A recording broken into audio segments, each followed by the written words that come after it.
Everyone, once again welcome to our digital library.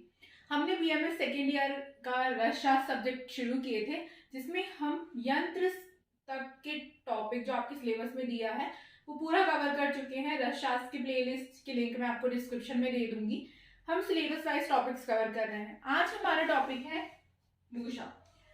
मूषा means crucible, जो आप symbol language में इसको क्रूसिबल बोलते हैं। अब ये एक्चुअल में होती क्या है, जो भी आपने देखे होंगे यहाँ तक अभी हमने पढ़े कि हम यंत्र में भी जो द्रव्य है उसको मूषा में रखकर दमन कर रहे थे। यानी ऐसा मिट्टी का ऐसा स्ट्रक्चर होता है, चाहे वो उसका शेप अलग अलग प्रकार का शेप का होता है, जिसके अंदर हम द्रव्य को रखते हैं और उसको पूरा तरीके से वो ऐसे मिट्टी से कवर अप करते हैं, या लोहे का होता है वो, और फिर उसको अग्नि देते हैं ताकि जो द्रव्य है वो जले ना, उसको कोई भी प्रकार की हानि ना हो। तो ऐसा यंत्र या ऐसा उपकरण जिसमें आप अपने द्रव्य को या अपनी औषधि को रखकर देन उसमें अग्नि प्रोवाइड करवा रहे हैं, तो वो होता है मूषा।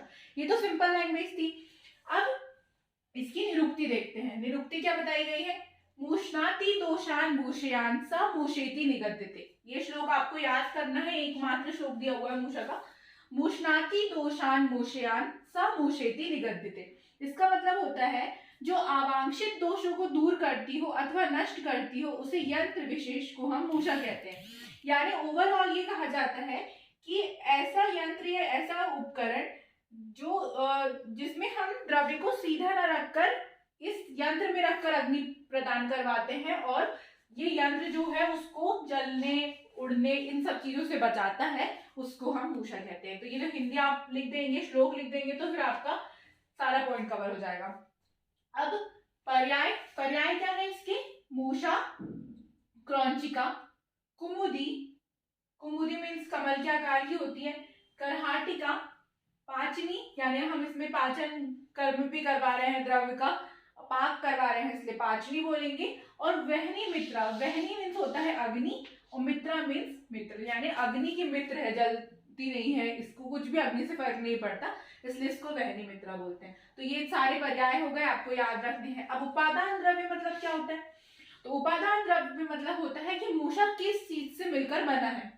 तो पहले ज्यादातर इसका यूज मृतिका का यूज होता था इसको बनाने में। तो मृतिका और लोह से भी बनाया जाता है, क्योंकि लोहा जो है वो बहुत ही अच्छे से हीट को सहन कर सकता है, इसलिए लोहे से और मृतिका से बनाया जाता है। तो अब मृतिका भी कैसी होनी चाहिए? तो पीली, सफेद और लाल वर्ण की बालुका रहित, यानी कोई भी रेत वेत ना हो, ऐसी मृतिका हम यूज करते हैं, और ऐसी मिट्टी होनी चाहिए जो तीव्र अग्नि को सहन कर सके। तो ये था आपका मिट्टी के लिए डिस्क्रिप्शन। अब देखते हैं कि कितने मूषा बताए गए हैं। तो रस रत्न समुच्चय में टोटल 17 बताए हैं। ये बहुत ही अच्छा पीजी का क्वेश्चन बनता है कि रस रत्न समुच्चय ने मूषा की जो संख्या है वो 17 बताई है। तो ये इतना सारा पॉइंट का आप स्क्रीनशॉट ले लीजिए, इतने आपको नोट्स बनाने हैं हिंदी मीनिंग लिखकर। देन हम देखते हैं सामान्य मूषा का निर्माण कैसे होता है।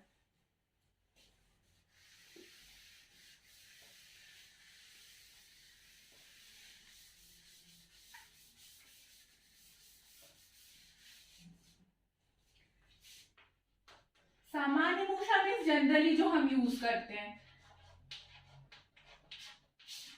सामान्य मूषा, ये क्वेश्चन हर बार आता है, इस बार भी आया था 5 मार्क्स के लिए, तो बहुत इंपॉर्टेंट है। देखिए, सबसे पहले आपको इसके उपादान द्रव्य याद रखने हैं कि इस मूषा को बनाने में हम क्या क्या चीजों का यूज कर रहे हैं। तो सबसे पहले लेते हैं हम मिट्टी 4 भाग, दग्ध तुष। दग्ध तुष मतलब होता है जो जला हुआ ऊन, मतलब एक ऊन हो, वो जला हुआ ऊन जो लेते हैं वो होता है 1 भाग। देन हम लेते हैं शन, यानी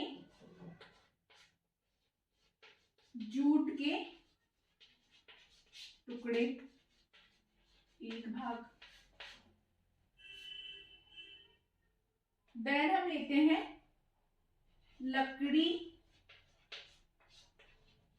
के कोयले का चूर्ण, एक भाग। और पांचवी चीज हम लेते हैं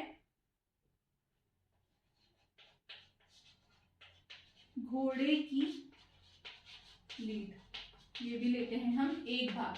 तो आपको इसमें टोटल 1 2 3 4, पहले 4 चीजें ऐसे याद रखनी है। दग्धतुष यानी जो जला हुआ ऊन का भाग रहता है वो एक भाग, शण यानी जूट के टुकड़े एक भाग, लकड़ी के कोयले का चूर्ण जो होता है वो एक भाग, और घोड़े की लीद होती है एक भाग।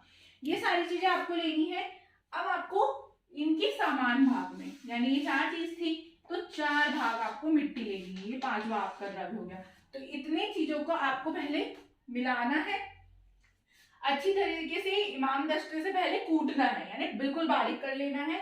और फिर इसमें ये मिश्रण जब तैयार हो जाएगा तो इसमें अपेक्षित आपको जितना जल, ऐसा जैसे हम आटा को करते हैं उतना सेमी सॉलिड फॉर्म में हो जाए, तो ये सारी चीजों को गूंथ कर देन इससे मूषा का निर्माण करना है। अब मूषा का शेप तो कुछ भी हो सकता है, तो ये सामान्य मूषा थी जो जनरली हम बिना किसी कंडीशन के इसको यूज कर सकते हैं। देन हम नेक्स्ट और 15-16 टाइप के मूषा पढ़ेंगे नेक्स्ट लेक्चर में, तो जिसमें मैं आपको बनाने की मेथड तो ऑलमोस्ट सेम होगी, जिसमें मैं आपको सिर्फ पीजी के बेसिस में या फिर एमसीक्यू के हिसाब से इंपॉर्टेंट पॉइंट बताऊंगी जिससे डायरेक्ट क्वेश्चन बनता है, तो आप उसको नोट करते जाइएगा।